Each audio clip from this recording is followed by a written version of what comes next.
कक्षा 11 के बच्चों, आज हम शुरू करते हैं। आप लोगों की प्रॉब्लम है। सबसे पहले तो प्रॉब्लम आप लोगों ने पूछा है मेरे से एग्जाम्पल 8, 9 और क्वेश्चन 5। हम करा रहे थे आपको 2.2 एक्सरसाइज। तो बेटा सबसे पहले हम एग्जाम्पल 8 की बात करते हैं। देखो भाई एग्जाम्पल 8 में इसने क्या दिया है। तो बेटा सबसे पहले चित्र देखो आप। इसमें एक तरफ दिया है पी के अंदर है 9, 4, 25 और इधर दिए है आपके पास 5, 3, 2, 1, -2, -3, -5। और बेटा ये इनके एरो दिए हैं। 9 का एरो कहाँ कहाँ जा रहा है, 3 और -3 पे, 4 का एरो 2 और -2 पे, 25 का एरो 5 और -5 पे। बेटा इसको P बोला, इसने Q। आपको पता है पहले वाला X होता है, दूसरे वाला Y होता है। क्लियर होगी बात। तो सबसे पहले इसने पूछा क्या तुम्हारे से, समुच्चय निर्माण रूप में लिखिए। तो सबसे पहले समुच्चय निर्माण रूप में लिखेंगे। तो बेटा समुच्चय निर्माण रूप में लिखने का क्या तरीका होता है हमारे पास कि अगर इनके संबंध को आप R से दर्शा रहे हो तो संबंध क्या है आपके पास, एक्स वाई। भाई संबंध में ऐसे ही तो होता है एक्स वाई, सच दैट जहाँ x जो है y का वर्ग है। बताओ भाई है नहीं क्या। भाई x की जो वैल्यू है वो क्या है, y का वर्ग। भाई y का मतलब क्या है, 5 और -5 है, दोनों का वर्ग करो। देखो 25, x नहीं आ रहा क्या। तो x जो है वो क्या है, y का वर्ग है। और जहाँ x जो है वो कहाँ बिलोंग करेगा, p के एलिमेंटों में, और y जो है वो कहाँ बिलोंग करेगा बेटा, q के एलिमेंट्स में। इसको आप ऐसे लिखेंगे, x बिलोंग्स टू p और y belongs to q। Clear होगी बात यहाँ तक, कोई समस्या वाली बात नहीं है। उसके बाद बेटा सेकंड पार्ट इसने कहा है। सेकंड पार्ट में इसने क्या कहा है कि आप इसका रोस्टर रूप लिखें। तो रोस्टर रूप लिख ले भाई, शुरू से लिखना शुरू कर दे। 9, तो 9 का कहाँ कहाँ जा रहा है एरो, 3 और -3 पे। तो इसका मतलब क्या हुआ, 9, 3 और 9 -3 हो गया। उसके बाद दूसरा देख लो आप यहाँ 4, 4 का क्या क्या है, 4, 2 और 4 -2। ऐसे बेटा 25 का है, तो 25, 5 और 25 और -5, ये ब्रैकेट हो गया बात। तो ये आपका क्या आ गया आपके पास, रोस्टर। ये भी बात समझ में आ गई होगी।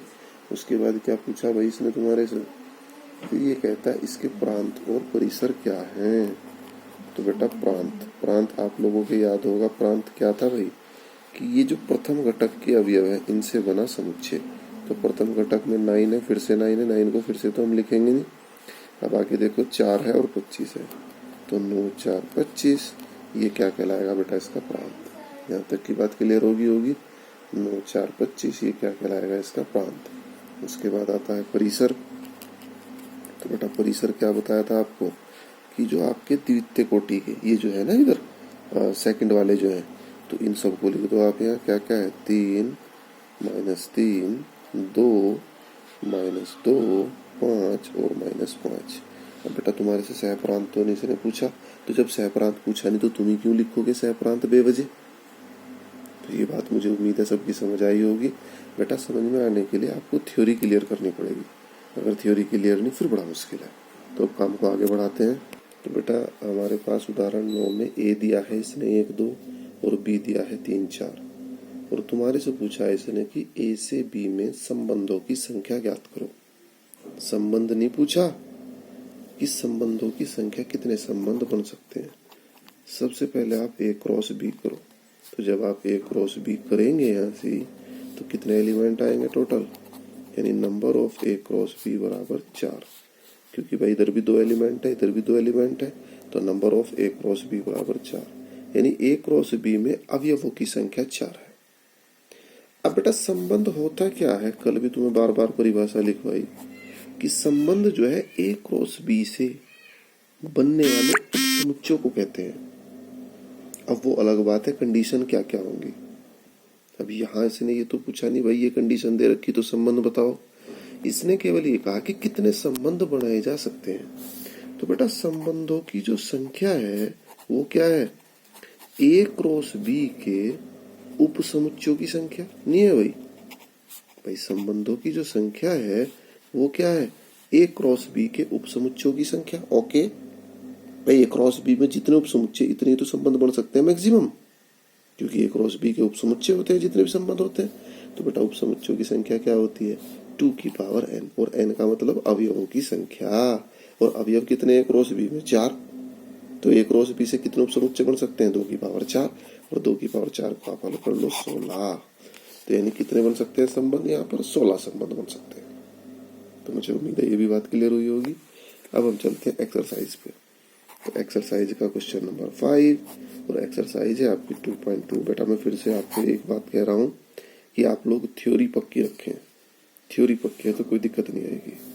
5वें में से ने कहा है मान लीजिए a बराबर 1 2 3 4 5 6। ओके, मान लीजिए कि r यानी संबंध जो है r वो क्या है भाई, इसने कहा है 5वें क्वेश्चन में r जो है a पर इस तरीके से दिया हुआ है कि ए बी सच दैट, और ए बी बिलोंग्स टू ए, और ए बी दोनों कहाँ बिलोंग कर रहे ए में। तो इसका मतलब क्या हुआ कि ए का क्रॉस ए के साथ ही हो रहा, उससे ही संबंध क्रिएट हो रहा, जहां ए संख्या बी को यथावत विभाजित करती है, जहां ए संख्या बी। तो बेटा सबसे पहली बात क्या होती है कि आप ए क्रॉस ए करोगे, उसी से तो संबंध क्रिएट होगा। जब आप ए क्रॉस ए करोगे तो कितने अवयव है 1 2 3 4 5 6, 6 की 6 के साथ गुणा होगी तो कितने अवयव आएंगे यहाँ पर 36 अवयव। तो बेटा बहुत बड़ा हो जाएगा ए क्रॉस ए। तो ये तो तुम्हें पता ही है ए क्रॉस ए में क्या आएगा भाई, पहले 1 की गुणा सब में होगी तो 1 1 1 2 1 3 1 4 1 5 1 6, फिर गुणा किसकी हुई भाई 2 की गुणा हुई, तो 2 में भी वही सारी बातें आएंगी यहाँ से 2 1 2 2 2 3 2 4 2 5 2 6। It's okay. अब बात ये आई कि इन सब को ना लिख के अपने काम के ले लो बस। और काम के कैसे हैं हमारे पास, जहां ए संख्या बी को यथावत विभाजित करती है, और ब्रैकेट में पहले नंबर पे क्या रखा हुआ ए और दूसरे नंबर पे क्या रखा हुआ बी। तो यहाँ देखो आप, तो पहला एलिमेंट 1 1 भी हो सकता है। देखो भाई ए बी, जहां ए बी को यथावत विभाजित करती है। देख लो आप भाई 1 तो सबको विभाजित करता ही है। यहाँ देखो आप 1 2 भी आएगा, फिर क्या आएगा 1 3 भी आएगा, फिर क्या आएगा 1 4 भी आएगा, फिर क्या आएगा 1 5 भी आएगा, और फिर क्या आएगा 1 6 भी आएगा। तो 1 का कार्यक्रम पूरा हुआ। अब 2 पे चलो बेटा। 2 के साथ सबसे पहले तो 2 2 आएगा। देखो 2 2 का मतलब क्या है, ए बी को यथावत विभाजित कर रहा है। 2 3 नहीं आएगा, फिर आएगा 2 4, फिर आएगा 2 6। मुझे उम्मीद है सबकी समझ आ रहा होगा। देखो ए, इट इज ए, बी को यथावत विभाजित करता है। उसके बाद 3 का देखो आप भाई, 3 से कम वाले लिखने का तो फायदा ही नहीं, कम वाला तो विभाजित ही नहीं होगा। सबसे पहले 3 3 लिखो, फिर क्या लिखो 3 6, 3 6 के बाद आप 4 4 पे चलो तो बेटा 4 4 आएगा, लेकिन 4 से आगे 4 8 तो आएगा ही आएगा नहीं। फिर आप चलो 5 पे तो 5 5 आएगा, फिर चलो 6 पे तो 6 6 आएगा। यही तुम्हारा आंसर। तो मुझे उम्मीद है सबकी समझ आई होगी ये बात, कोई समस्या वाला विषय नहीं है इसमें। जहां ए बी को यथावत विभाजित करता है। इट्स ओके, बात समझ में आई। अब हम आगे बढ़ते हैं। बेटा 7वें क्वेश्चन में इसने दिया है कि r is equal to x comma x cube. Okay, और कहता है x संख्या 10 से कम अभाज्य संख्या है, और इसको क्या कह रहा है रोस्टर रूप में लिखिए। तो बेटा रोस्टर रूप में लिखने का काम कोई बड़ा नहीं है। सबसे पहले तो अभाज्य संख्या देखो आप क्या क्या होती है। तो बेटा अभाज्य संख्या सबसे पहले छोटी अभाज्य संख्या क्या होती है 2। तो 2 अगले नंबर पे क्या आ रहा है x का क्यूब, 2 का क्यूब यानी 8। फिर अभाज्य संख्या 3 होती है, 3 का क्यूब आएगा अगले नंबर पे 27। फिर अभाज्य संख्या 4 तो होती नहीं, 5 होती है बेटा, 5 लिखा, 5 5 25 5 125। फिर अभाज्य संख्या क्या होती है 5 के बाद 6 नहीं होती, 7 होती है। 7 का यहाँ क्यूब लिख देंगे, जो भी कुछ आएगा 7 का क्यूब। ठीक है। 8 अभाज्य संख्या नहीं होती, 9 अभाज्य संख्या नहीं होती। बस 10 से कम की तो बात कर रहा तुम्हारे से, तो 10 से कम में आप लोग देख ही सकते हो। ऐसे ये लिख दोगे आप यहाँ, तो कोई दिक्कत नहीं बेटा। आप लोग थोड़ा सा सोचो इनके बारे में। अब मैं आपको लास्ट क्वेश्चन बताता हूँ, क्वेश्चन नंबर 9, ताकि आप लोग इसको इजीली निपटा सको एक्सरसाइज को।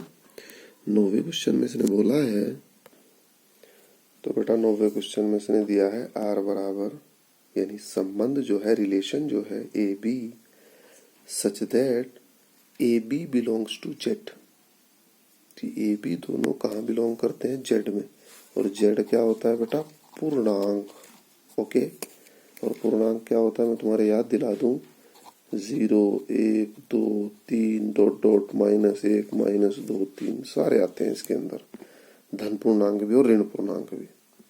फिर ये कहता है a माइनस बी एक पूर्णांक है, तो संबंध जो है वो क्या आएगा आपके पास, मुझे लगता है संबंध जो है वो इस तरीके से आएगा भाई, 0 1 भी लिख सकते हो आप इसमें। देखो a माइनस बी करो आप, 0 -1 तो -1 एक पूर्णांक नहीं है।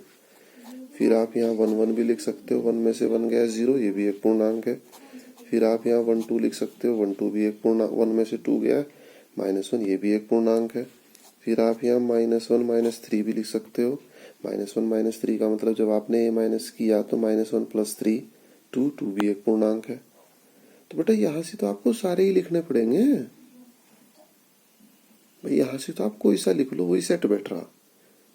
मतलब यहाँ जो रिलेशन है उस रिलेशन में आप कुछ भी लिख दो वही सेट बैठ रहा, कोई भी गलत नहीं है इसके अंदर। चाहे आप 1 1 लिख दो, चाहे 1 2 लिख दो, चाहे 1 4 लिख दो, चाहे 3 2 लिख दो, चाहे 3 3 लिख दो, सारे फिट बैठ रहे, कोई दिक्कत नहीं आ रही किसी भी किस्म की। तो इसका मतलब क्या हुआ, डॉट डॉट डॉट, ये मैंने तुम्हें उदाहरण देने के लिए समझाया, इसको आप चाहे तो ना भी लिखो। तो इसने पूछा है तुम्हारे से, तो आर के प्रांत तथा परिसर ज्ञात करो। तो बेटा प्रांत क्या होते हैं, पहले पहले अवयव।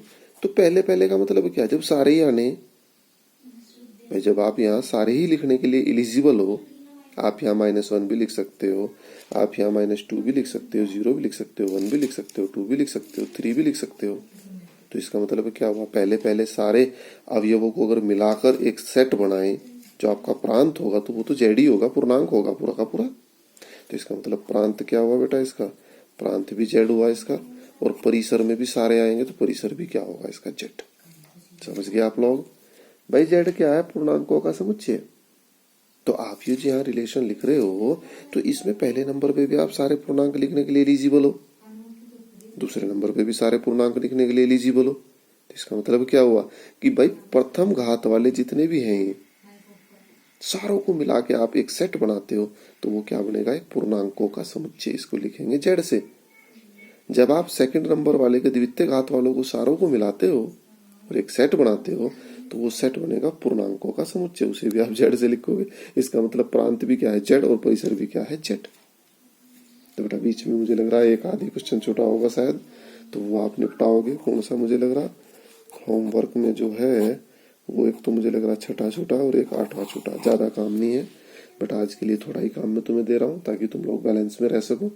कल हम शुरू करेंगे फलन, लेकिन मेरी एक रिक्वेस्ट है, इसको आप अच्छे से इसकी थ्योरी पक्की कर ले क्योंकि फलन में बड़ी जरूरत पड़ेगी इसकी।